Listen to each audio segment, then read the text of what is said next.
What's going on YouTube? Gary here, gzduel, bringing you guys the first installment of a new segment, and I'm calling this segment Hidden Trumps. It's basically a segment where I talk about cards that, might have been overlooked, or cards that are just generally good that I would encourage you guys to side or main, just things that are good against the current format. So the card that we're going to talk about today, of course, is Fairy Wind. I'm sure some YouTubers somewhere must have talked about this card. This card is phenomenal, especially against the current format. So I'm going to talk about the three things about this card. The card siding against an opponent, the card working as a side against an opponent's side deck, and lastly, some recommendations on the type of decks that I think should be playing Fairy Wind in their side deck, if not maining. Okay, cool. So Fairy Wind's effect, first of all, is destroy all other face-up spell traps on the field. Both players take damage equal to the total number of cards destroyed by this effect times 300. Alright, so the first part I'm going to talk about is siding against an opponent. Siding opponent's main deck. So cards, continuous traps, and spells are the key cards in most decks. The cards that generate the most pluses for them, that allows for their combos to go off, that allows them to search. And what I'm talking about are cards like Black Whirlwind for the Blackwing deck, or the Fire Formation cards for the Fire Fist deck, of which there are 4 separate targets. And I don't think a lot of players main Tenken, but there's at least 3. And I know people play Tenki, people play Tensu, people play Tensen. So it's really cool because it instantly destroy all of their face-up Fire Formation spell traps, and they get no boost. And you can chain it to Tenki, you can chain it to Tensen, and they would not even get their effects. And it's quite amazing in my opinion against Fire Fist. And also things like Madoche, especially with their Chateau, where they get the Madoches that would have been sent from the graveyard back to the deck into their hand, so they maintain their advantage. Or the Ticket, where they search for the Madoche monster, or the Ultimate Offering in Gadgets as well, where they just basically play this and then they have Mageline and they win because they OTK you. And for samurais with the Gateway, for the Dojo, for the United, it's just a lot of targets you can hit in really mainstream meta decks. And for spellbooks, with the new coming of the Judgment of the spellbooks, I think that's what's called. I don't know the name correctly, but I saw a video where I think it's the Silent Enigma, and he showed us how if you keep stacking counters on Star Hall, eventually your priestess will get to 4,000 or maybe 5,000 attack, and they could just OTK you from there. But if you prevent that with Fairy Wind, it's like a life-saving move. And it works against also Grand Spellbook Tower. And I think, correct me if I'm wrong, I think, because I did this once, vaguely remember it, where if your opponent plays something like a spell, if you play a field card and you destroy it before it, so if you chain MST to it, you chain Fairy Wind to it, you destroy it before it resolves onto the field, it actually doesn't get the effect. So I remember I did it on a Seal of Orichalcos. Normally you would need 2 destructions in order to remove Seal of Orichalcos. But when my opponent first played Seal of Orichalcos and I chained MST to it, I actually destroyed it with only 1 MST. So I think it's the same with the Spellbook Tower, so they don't get the second effect in which they special summon the Spellcaster monster. Yeah. And it also works against the Gateway of the Dark World, because when your opponent tries to remove the Fiend monster in the graveyard for cost, you can chain Fairy Wind and you can destroy it. It stops their play right there. Good against Insectors, or decks who use Call of Haunted, which a lot of decks do. And Insectors use Limit Reverse. So when they activate Call of the Haunted, you should chain Fairy Wind. So the Call of the Haunted does not get to resolve yet because the chain link to Fairy Wind resolves first, destroying the Call of the Haunted, and Call of the Haunted doesn't activate. Same thing with Limit Reverse. And note, these cards only work against continuous spell or trap cards. Not normal spell or trap cards or quick play spell or trap cards. They don't negate. Okay. And also Wind Up Factory, with the Magician down to 1, and the Zen Mighty being banned, and even the Sangan being banned, they really need a lot of tutoring in their deck, and Wind Up Factory just becomes that much more desirable. And if you can somehow destroy it with Fairy Wind, it's really good. And Infestation Infection for the new coming of the Evil Swarm or Verse.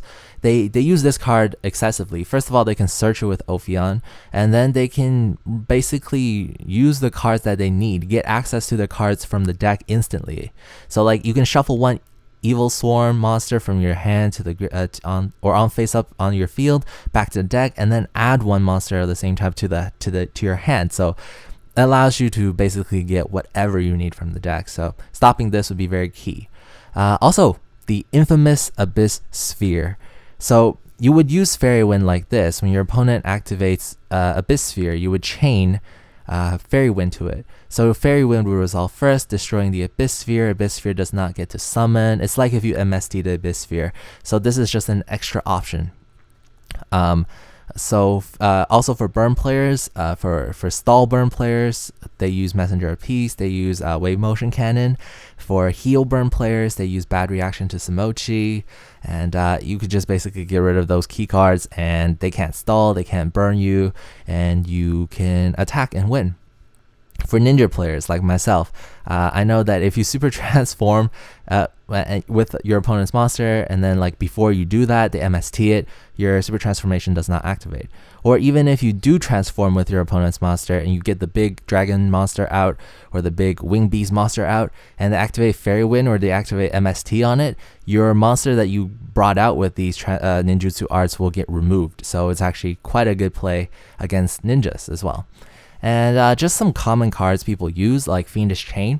When they try to negate your effect, if you chain Fairy Wind to it, you would be able to destroy the Fiendish Chain without it negating your monster's effect. Your monster's effect would go off. And when your opponent chains a Safe Zone to their own monster, you say, okay, cool, so your monster doesn't get destroyed by my attack, but I'm going to chain Fairy Wind, and Fairy Wind is going to destroy the Safe Zone, and the monster that you targeted with Safe Zone that you attached it to will also be sent to the graveyard. Okay, so that's how you side against the opponent's main deck. So Fairy Wind can also be very good, and that's why I really like this card, especially because it can side against your opponent's side deck. So when your opponent sides things against you, you can use Fairy Wind to counter that. So what I mean by that is cards like Dimensional Fissure, cards like Soul Drain and Skill Drain, Shadow Imprisoning Mirror, Rivalry of the Warlords, Royal Decree, Macros Cosmos, Mental Drain, Light Imprisoning Mirror, Goes and Match, even Prohibition, even Level Limiter Area B, or even Imperial Iron Wall. So these cards are like what most people side. I know in all of my side decks, I side in 3 Soul Drains simply because Mermails are a thing, simply because Dark Worlds are a thing. And I side in Shadow Imprisoning Mirror simply because Insectors are a thing, simply because like as long as dark monsters exist, they will be meta. And I side those things against them. And I know some Fire Fist players, they side Dimension Fissure because it doesn't interfere with their Bear's effect or their Gorilla's effect. The Gorilla's effect to destroy back row, not the one that attacks over monsters. And of course, like Macro Rabbit players main Macros Cosmos, so that's a problem. And Mermail players main like Goes and Match because they have the same attribute, or Fire Fist players main, side Goes and Match.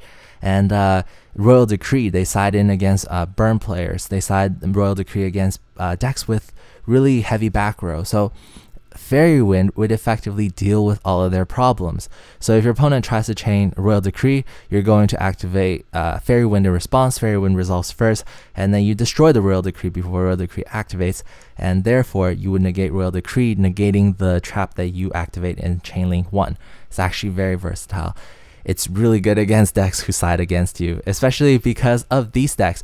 These decks, I find, these 3 decks, so Insectors, Mermails, and Chainburn decks, I feel like can benefit the most from Fairy Wind. So how Insectors would benefit is, of course, if you have a face-up Zectacaliber equipped to an Insector monster.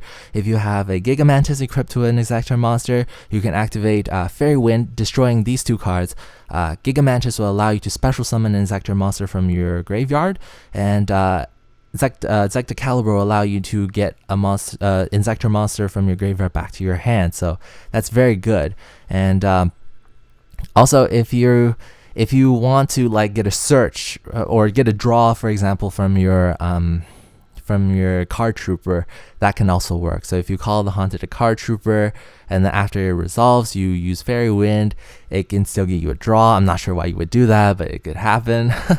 And yeah, so it's very versatile in Inzektor's, especially also when other people side in Shadow Imprisoning Mirror against you, siding things like Macro, siding things like Dimensional Fissure, which actually don't really hurt Inzektor's that much, but just saying. Prohibition, they side that against you. So a lot of things. Safe zone, they also side against you because when Inzektors pop the back row, they can chain safe zone to your Inzektor. But if you do fairy wind to chain to that, you would destroy the safe zone before it gets tethered to your monster, and your monster would not get removed. Okay. Next, I want to talk about mermaids. Mermaids can effectively also use fairy wind because they're not afraid of destroying their own abyss sphere. So when your opponent has something like Soul Drain, you can chain fairy wind on Soul Drain, and then your fairy wind resolves first, Soul Drain resolves second, and the effects that you discard, the water monster effects, the Atlantean effects in the graveyard, they activate anyways because Soul Drain has not had time to activate because it was destroyed. Same thing for, like Abyss Sphere. So you can activate Abyss Sphere. Remember, don't chain fairy wind to Abyss Sphere. Let the Abyss Sphere resolve, and then you chain fairy wind. You can destroy the Abyss Sphere immediately using Lin's effect in the graveyard to search for, to special summon out the Megalo or the Abyss Lead, and you don't have to wait to the end phase in order to get the monster that you desire. And it's really good, even when your opponent has things like Soul Drain or Macro, and they think they got you in the bind, and you activate Abyss Sphere, they're going to be like, okay, cool, you're not going to do anything. And then you activate Fairy Wind, and all of that just changes. You basically get a face-up Abyss Lead at the end of the day. So yeah, another card I also strongly recommend Chainburn players play this, especially when they use the Accumulated Fortune, the Pot of Greed, the Just Desserts and stuff, so they can keep chaining and chaining, and at the end of the chain they can use Fairy Wind. Fairy Wind would destroy all of those spell or trap cards, dealing 300 damage for each of them. But that's not the main point. Because those are normal spell or trap cards or quick play spell or trap cards like Chain Strike, their effects are not negated when the monsters are when the card is destroyed. So you can chain link, for example, chain link 1 you would have Just Desserts, chain 2 you have Just Desserts, chain 3 you have Secret Barrel, chain 4 you have Accumulated Fortune, and then chain 5 you have Fairy Wind. So your Fairy Wind would destroy the previous 4 cards, causing 1,400 damage. Your Accumulated Fortune will allow you to draw a lot of cards, and then your Just Desserts, your Secret Barrels, they would still resolve, and you would deal a whole bunch of damage to your opponent, and your opponent would die. Fairy Wind's also good because other people would side Royal Decree against Chainburn players, and then you can, when they activate Royal Decree, you just chain Fairy Wind, and your Fairy Wind be able to destroy their Royal Decree, and all of your effects would still go off. So yeah, that's all I wanted to talk about for today's segment of this segment, which I kind of forgot the name of. What is the name of the segment? Yeah, Hidden Trumps. I remember. It's Hidden Trumps. Yeah, so remember that, guys. This is the new segment. Tell me what you guys think. And this is gzduels signing out.